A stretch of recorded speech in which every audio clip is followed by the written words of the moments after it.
this computer.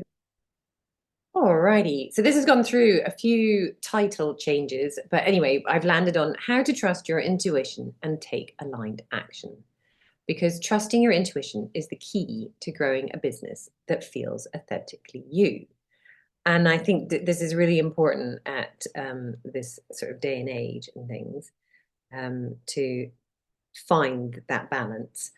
And so this is what we're going to do. I'll go through the contents in just a second, but we'll just open the circle with our breath. So we'll just maybe get comfortable in your seat.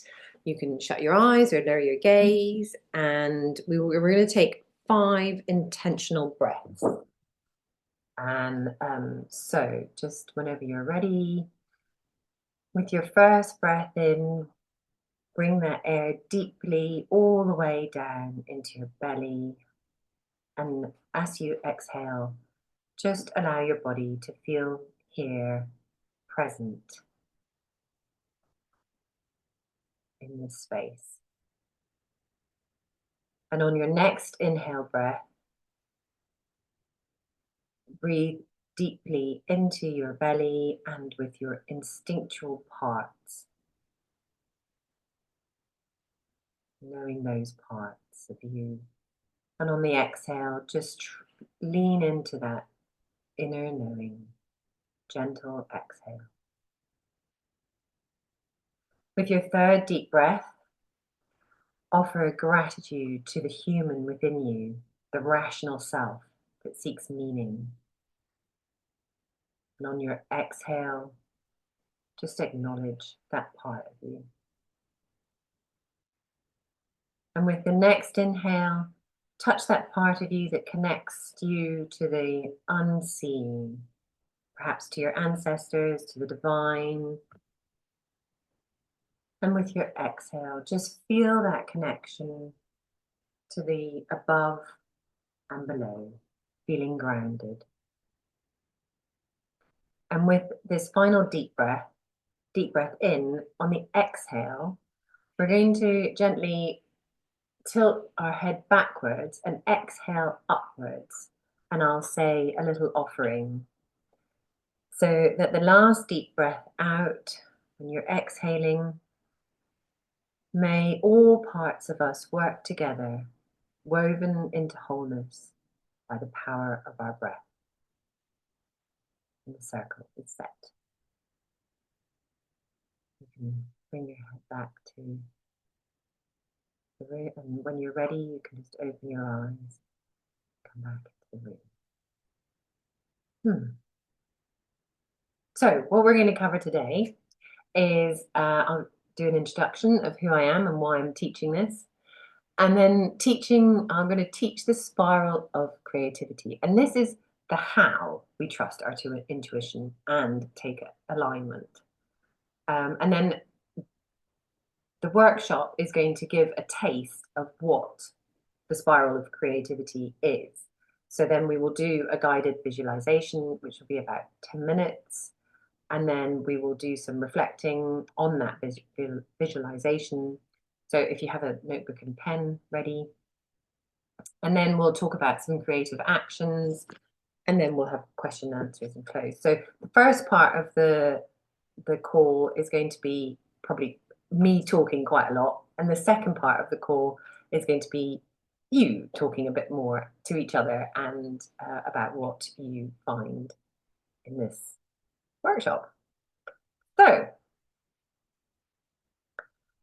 introduction. So who am I to be teaching this? Well, really, like all good things, this has been meandering around in my, this idea for a while until it's actually formed into this workshop. I did a little doodle on my piece of paper here years ago when I heard about this from a spiral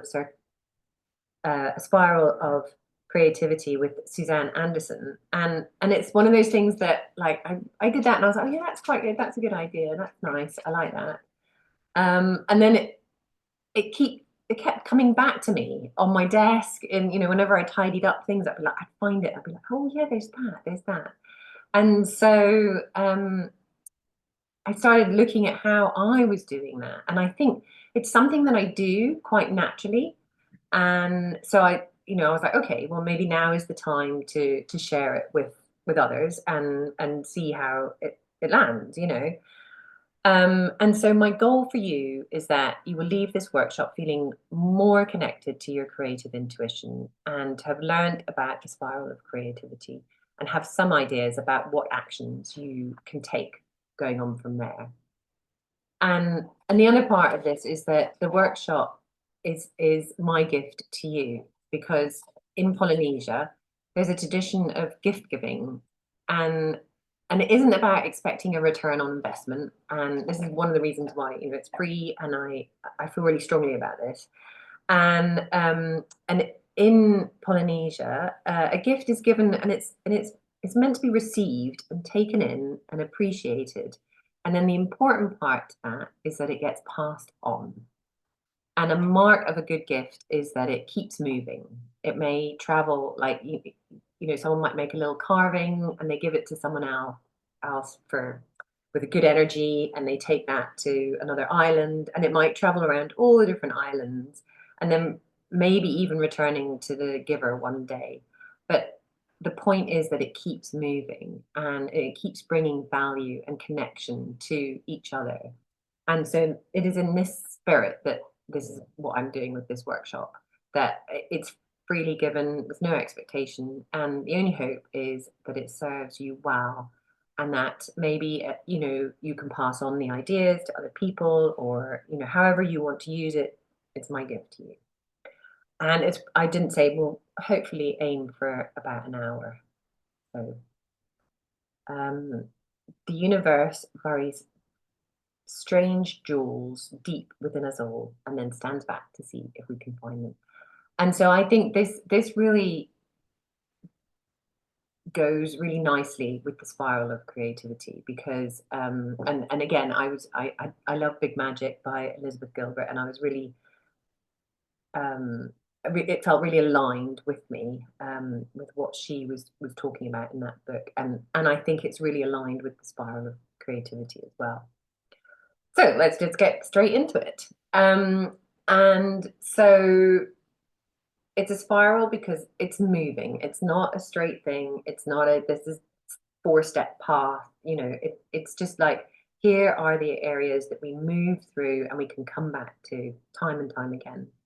And so the start is always with stillness and being open to receive.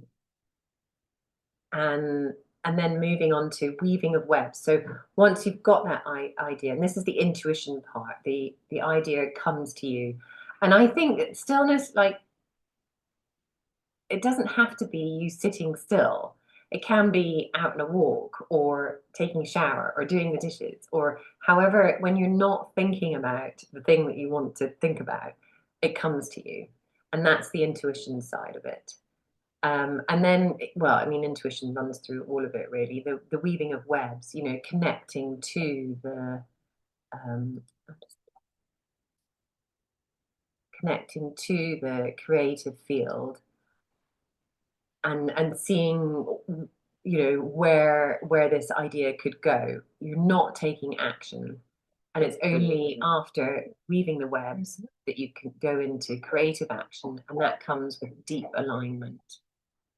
And then once you've done your action, you need to release it out into the world and letting go. And I think, again, being, wanting to have everything perfect and beautiful and correct, letting go sometimes can be really hard. So let's go into these a little bit more, with a bit more detail.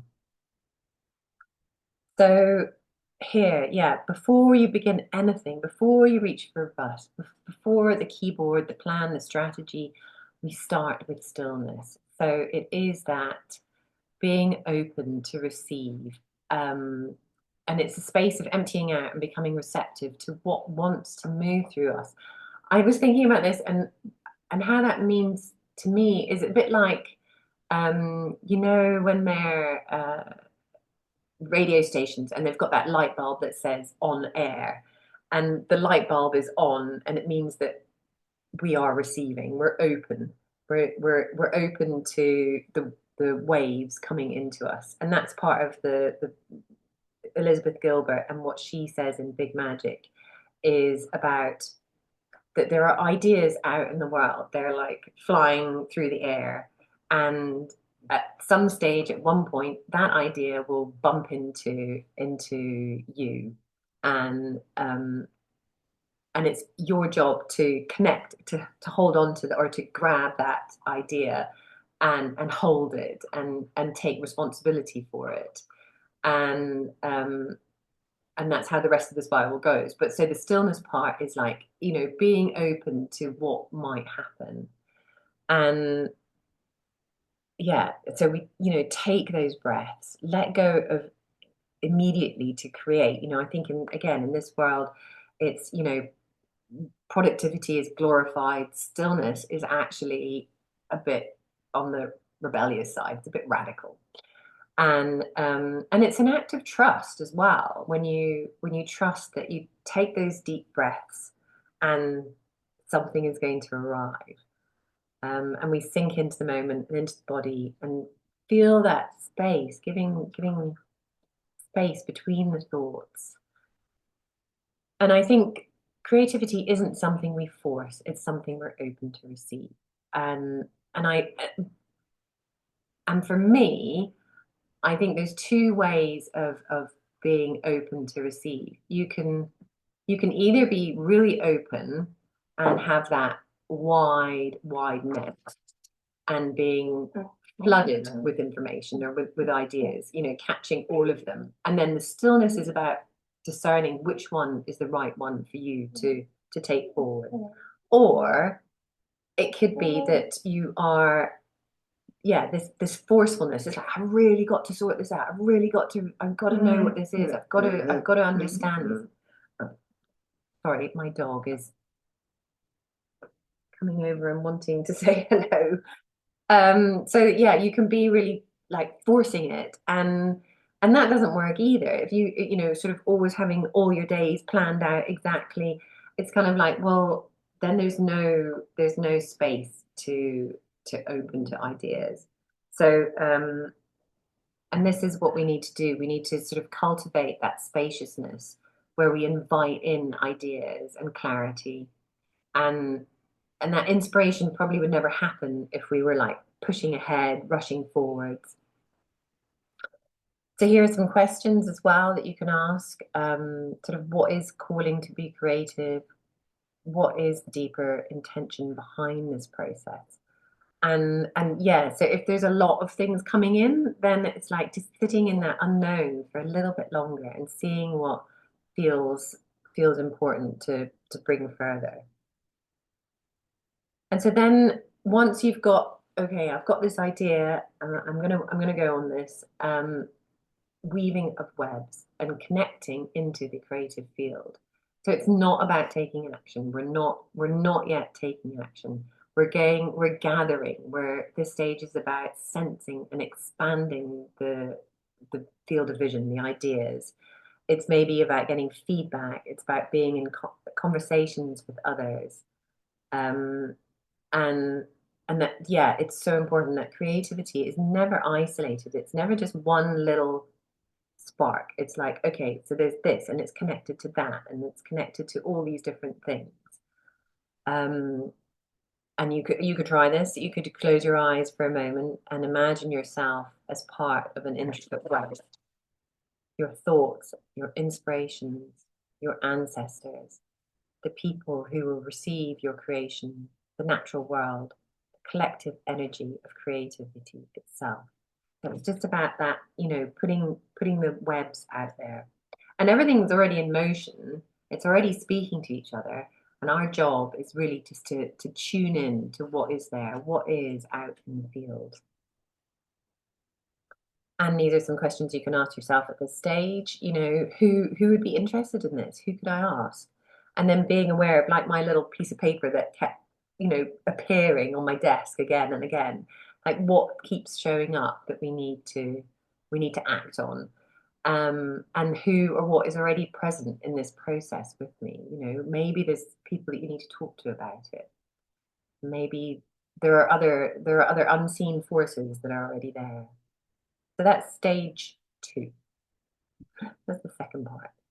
And now, it's only now that we might take creative action. And I think also that, the stages can happen over a long period of time. You might have a little idea, and then in fact, it's quite nice if it gets more formed in that web of exploration.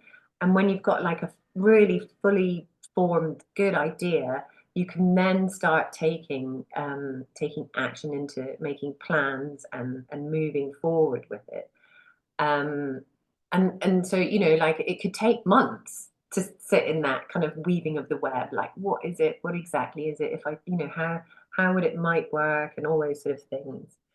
Um, and so but you've got that sort of baked plan, the action arises naturally. It's not a panic, a pressure, or overthinking, but from a deep inner knowing. Now is the time, and this is when the idea takes forms.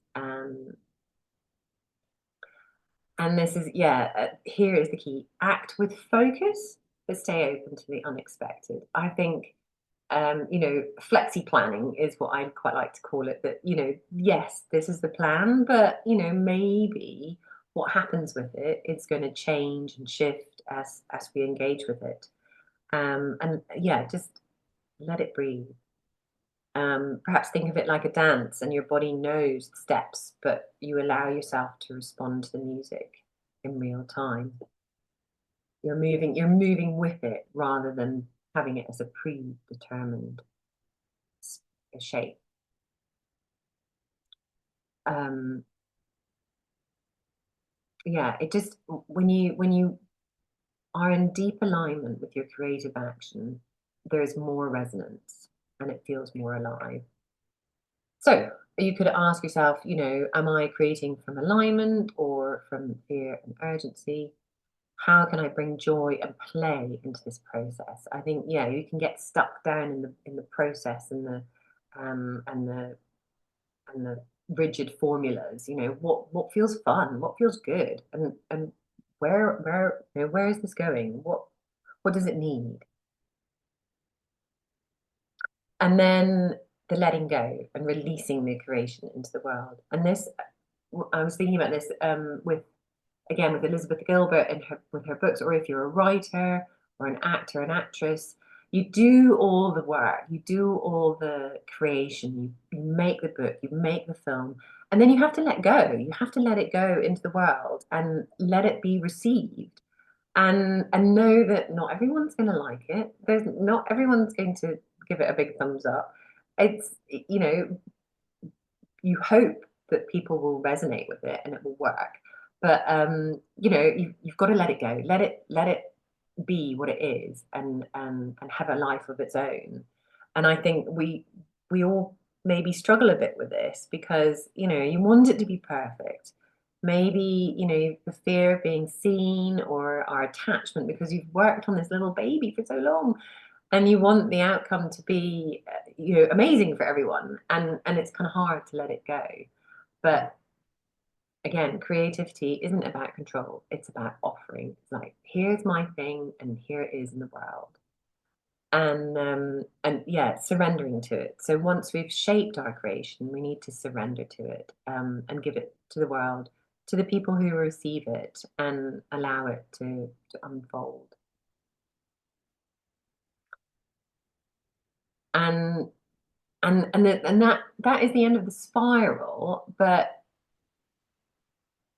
that means you're then open to receive again when you've let go of the project or whatever it is that you're creation. Once you've let it go into the world, you're then available to be open for new creations. And so that's why it's a beautiful spiral, and you can go round and round. Um, and you can, when you've got to this stage, you can ask yourself about, can I just trust that this creation is enough as it is?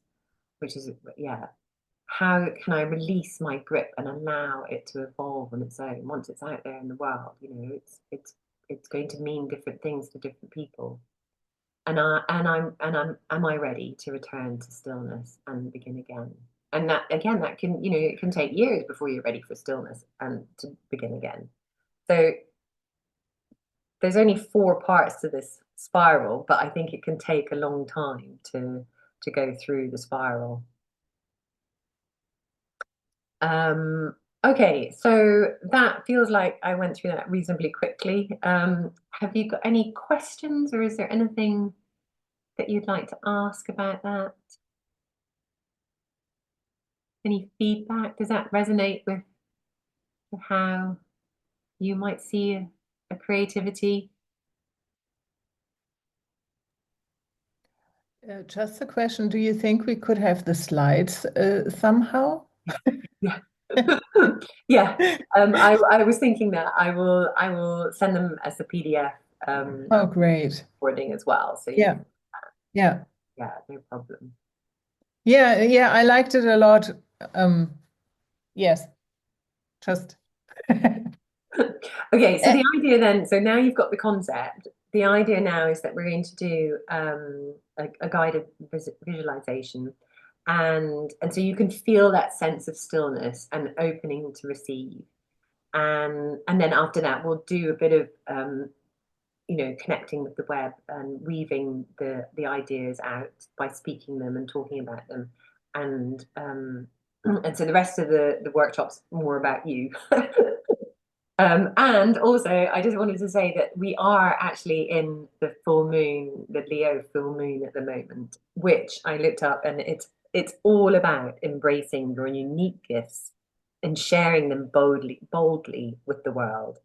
So you can let this energy of the full moon can help you open your heart while aligning your creative power with your soul's purpose. So it's very appropriate to be doing this today.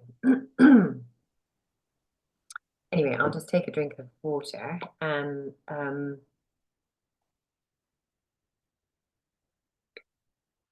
right. So I think this will be about a 10-minute visualization with a few minutes at the end of just allowing it to sort of settle in. And then I'll give you some time to do some journaling and writing down about what your experience was.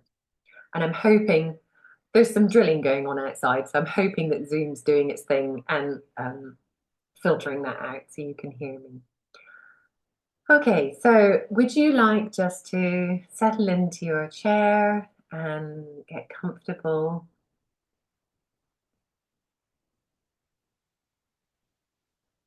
And yeah, lower your gaze or close your eyes. And and again, let's just take some deep breath. So deep breath in,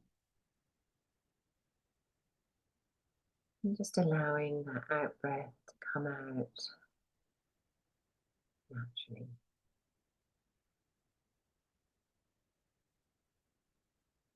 And another deep breath in, connecting down into your belly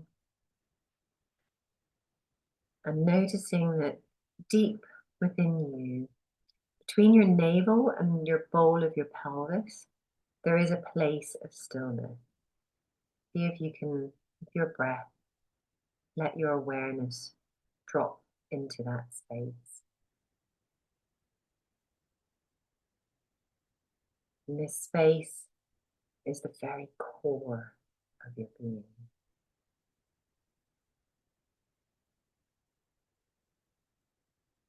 And breathe in again into this space.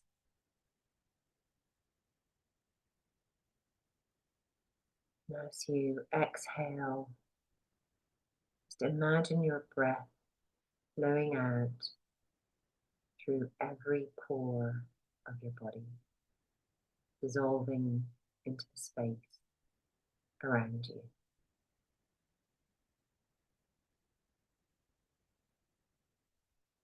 And that you are here, grounded in your center, and yet also vast, connected to the great unfolding of the cosmos. And we are going to go in here into that place of stillness and see if you can see the stars in your belly, that swirling of galaxies. Maybe there are black holes or white holes. There are star systems forming and dissolving. And there is an endless becoming.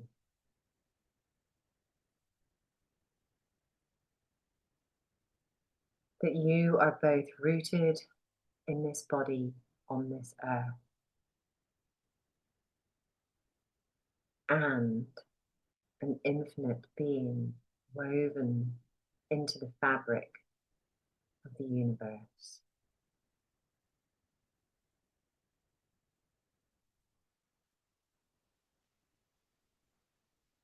I'd like to invite you to drop just a little bit deeper into that space and into the pearl that lives at the core of your belly.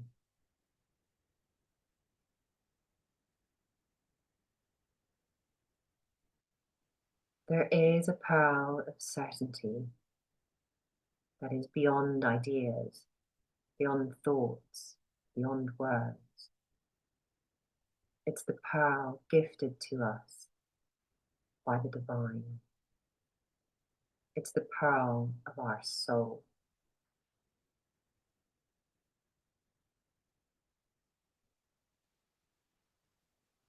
It can never be lost, never taken from you.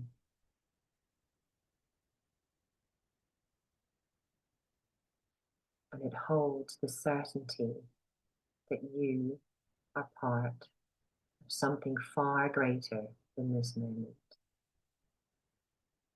Part of a story that stretches beyond time itself.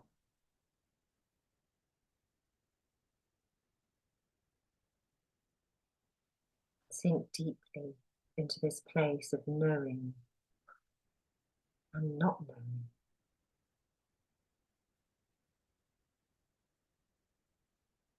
Trust that mystery.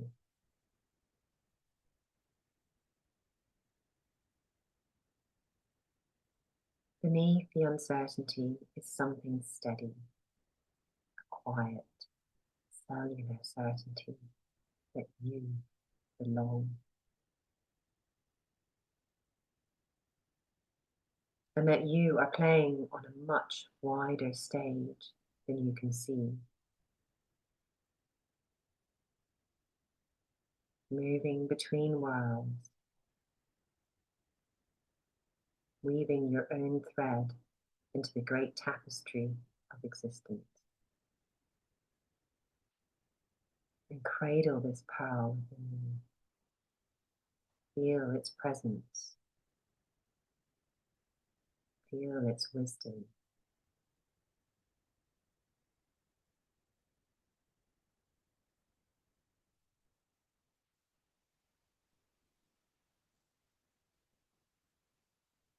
And that it connects to all the other pearls, to all the other souls, and yet it remains uniquely yours, growing, evolving, shining brighter with each experience.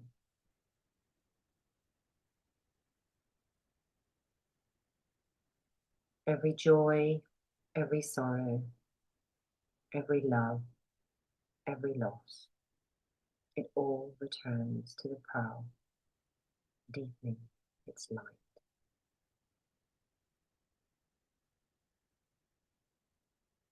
Sit with it now. Hold it in your awareness. Let it speak to you. Listen to what it wants to say, to your heart, to your body, to your creativity. receiving what it wants to let you know.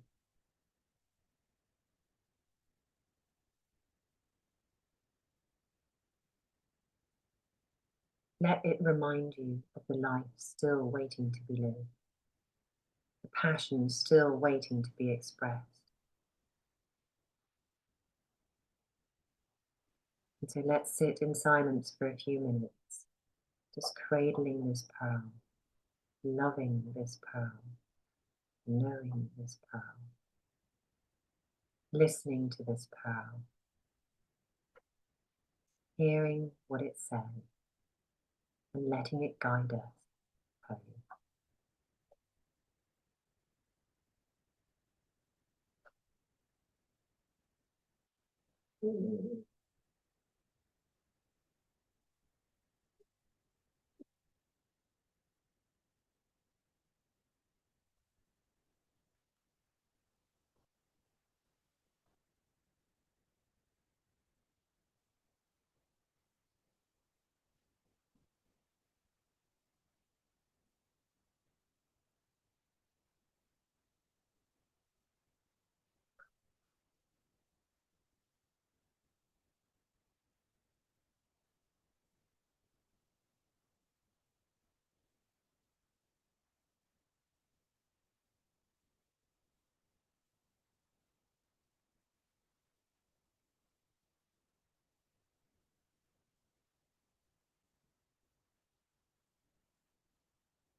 And so when you're ready, take a last deep breath in. Thanks, pearl, within.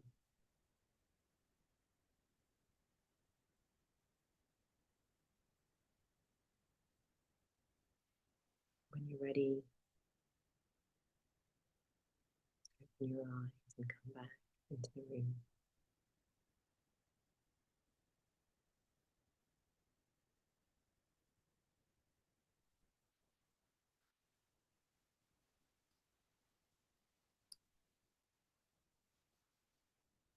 Well,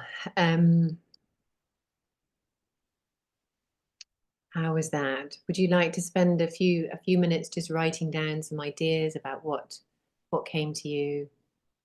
If there is a calling that's wanting to be created, what that pearl said to you, what it felt like. I'll put,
How's that feeling? Enough? Let me stop sharing. There we go.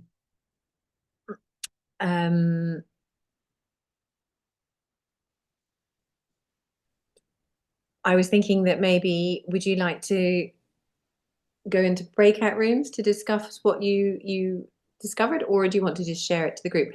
We are recording, so this will probably be seen by other people. So I was just gonna, how would you feel about that? What would you like to do? I'm fine with sharing it here, I guess, because we are only 3 people. So Yeah. So I mean, but just for the record, for anyone else seeing it, if you're watching the recording, then yeah, it would be lovely to hear. I'm fine either way. I mean, Oh, I'm up for both. okay. Stacy, Would you like to share? Because yeah, how was that for you? so what I really found very interesting was the place you chose the meditation to really drop into the stomach and not into the heart, and because it is a very different energy, um, and it kind of forces more the embodiment. So I really like that. Um, yes, it has a very different quality versus going in the heart. And maybe that's why I didn't have so many words or something like this. And not necessarily, okay, do this. I had more the feeling of to keep on doing things with a movement and sound as I'm already doing, but also that strong feeling to be more, to even bring more embodiment Mm. or more consciously the embodiment into things, even. And yeah, so it's all not maybe too clear yet, I don't know, but yes, so it was more like words, I had this embodiment, movement, sound, wisdom, playfulness, and that maybe there are different layers. There are layers where it seems to be all very lovely dovely. Like my drawings are often like this, but there is many layers underneath this. But when you do movement, it's maybe more powerful, for example. And so you have like a layered thing where people can go to where they are ready to, if that makes sense. Yeah. So That, that's all I've got so far. that sounds great. I love it. How about you, Stacey? Yeah, it was interesting to hear Anya speak because mine also was similar in that there was no, I don't know if there was an expectation of having something arise, and there was nothing tangible or concrete that arose in that space. Like there was quite almost a somatic sense of holding the pearl, and maybe it's because it's new. There was just a practice of getting familiar with the pearl for me in that. That's so interesting. Yeah, it's so interesting because that when I'm connecting to my intuition, that's where I go. So, but I think everyone's different. So, but when I'm knowing something, it comes from that area, from in my gut. So That's the Enneagram 9. Okay. Yes, because I'm a body type. Yeah. So, yeah, that's interesting that it was a good place to explore from there. I mean, I don't know. It's a tricky thing. I sometimes wonder. So, because for me, it feels more the instinct. The instinct is down. Well, if you wanted to separate those two, but maybe you don't. Maybe it's the same. Like the instinct comes from down there, and the intuition maybe Yeah, I don't know. Yeah. You know what Yeah. I mean? Like, I sometimes have differentiate between instinct and intuition. Intuition. Yeah.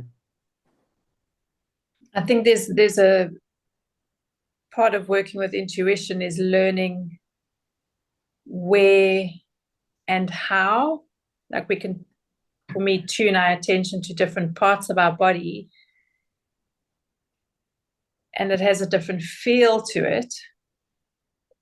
And the information, if we can say intuition is information, comes to us in a different way. Mm. And it could be like a heartfelt way or an instinctive body way, or it could be a knowing in the mind, but it's learning what works for us. Yeah.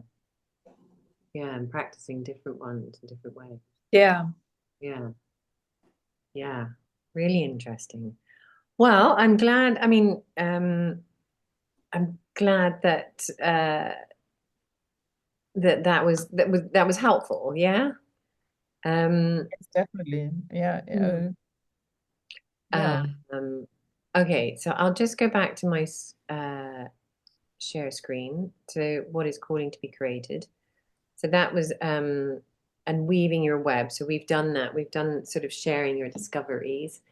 And you can, so going back to the spiral of creativity, that so this area of sharing, like, you know, is it this or is it that, or how does that work, and how it's all kind of comes together into form in a slow baking.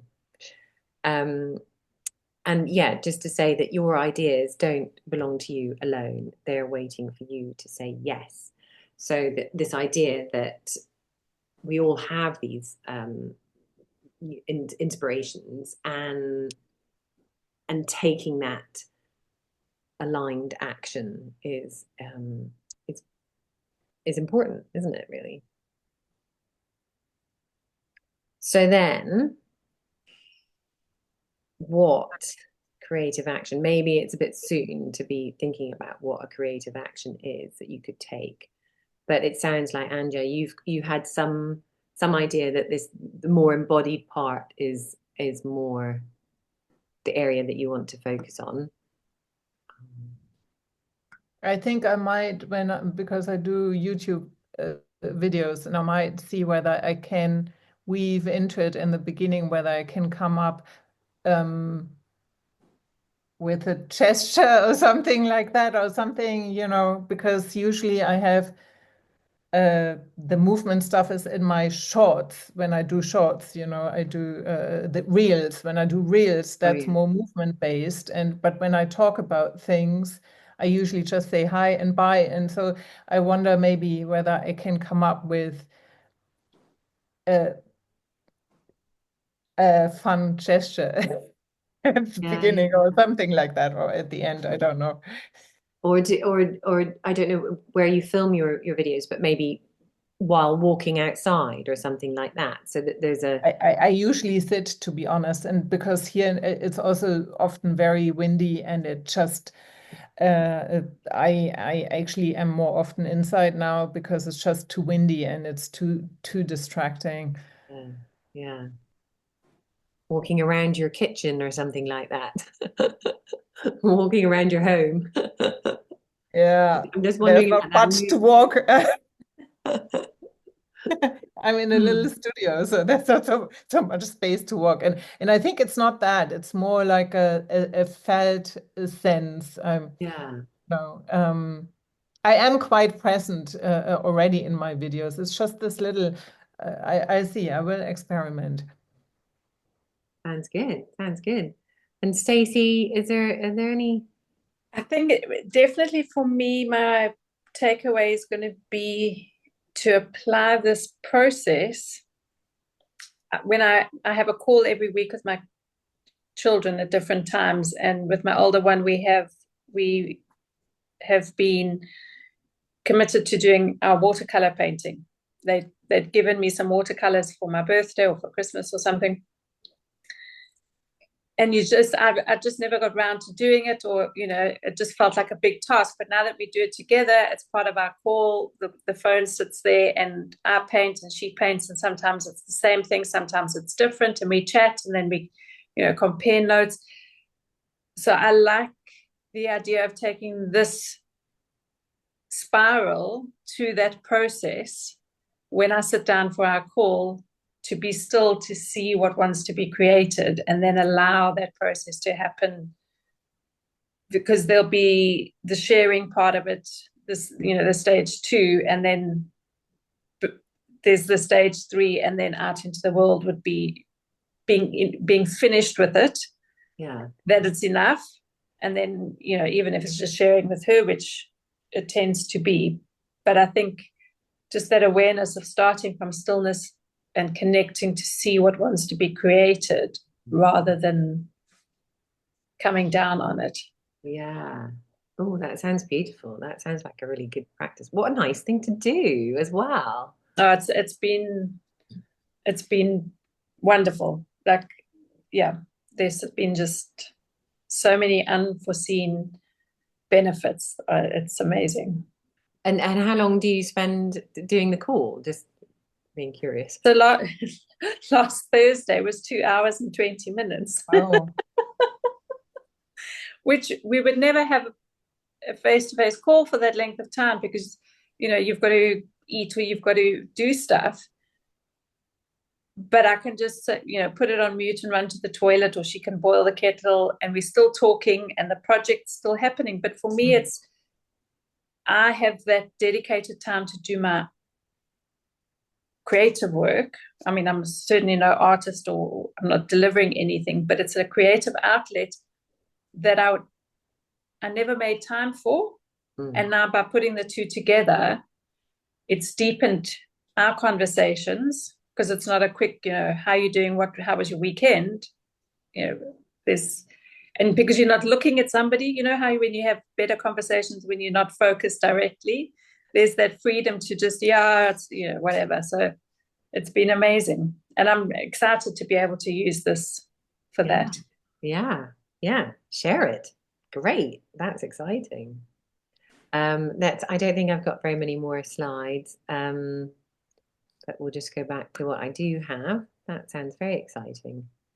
Okay, yes. So I just wanted to talk a little bit more about the letting go and in my walk in the woods today, I was thinking about the spiral of creativity and the letting go, and it's like a dinner party. And so because I do quite a lot of cooking, and so and great that you, Stacey, when you mentioned like it's actual painting that you're doing, but I don't see creativity as just painting. So it can be a dinner party, it can be a reel, or doing your videos, or it can be creating a course, or creating some content, or whatever.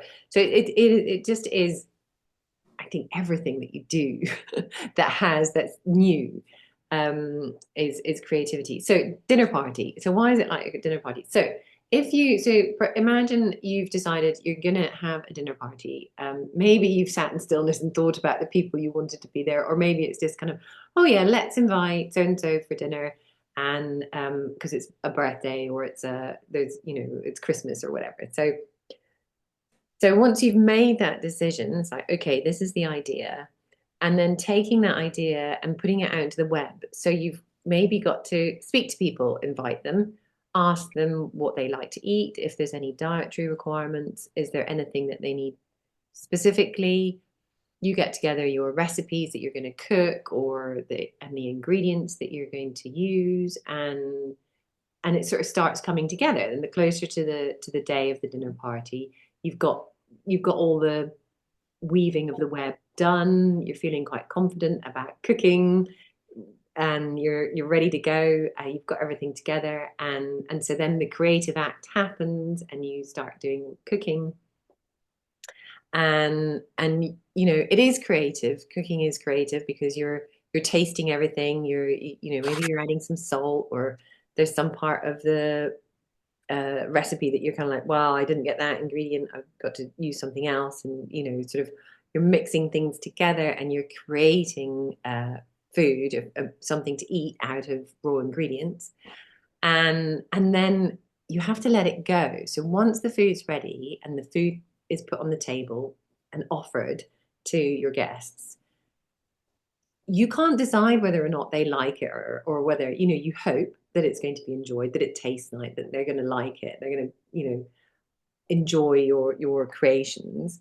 But you can't guarantee that. They might not, and they might find it too salty or not salty enough, or they might have, they might really enjoy the dessert, but maybe the main course so.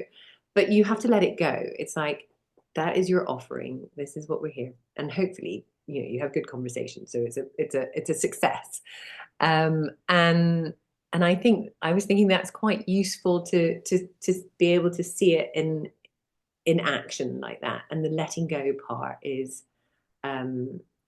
really crucial, I think, certainly with food. Like, you can't take offense if someone doesn't like what you've cooked, or what you've created. And then I just wanted to say that. So yeah, I think we've had that sort of intuition and creativity are so linked, and maybe instinct as well is in there as well. But you can't have one without the other. And I think you that spiral just helps see how you can move through the creative process. And there's lots of scientific studies about how intuition is essential for the creativity, in all areas. And then, as you both already know, the Sisterhood of Soulpreneurs is open for enrollment, and that's really all I was going to say about that. And then that's a thank you. So that has, are we at the top of the hour? A few minutes to. Is there any final words that you would like to say, or anything? Nope. Fine if you don't. Yeah, just a thank you. This was lovely, informative, experiential afternoon workshop. Thank you. Yeah, well, Yeah, thank thank you for being you. here. And I look forward to working with you more, Anja. We've got a call next week. That'd be great. And Yes. yeah, the first welcome call is this time next week as well. So we'll do that this time next week. And that will be more of a grounding of, anyway, that's next week. Okay. Well, thank you so much for being here. And I really appreciate it. Really glad that you came. Thanks, Selena. Okay. Thank you. Thank Thanks, you Selena. so much. Bye, Anja. Bye. Bye, Stacey. Nice meeting you.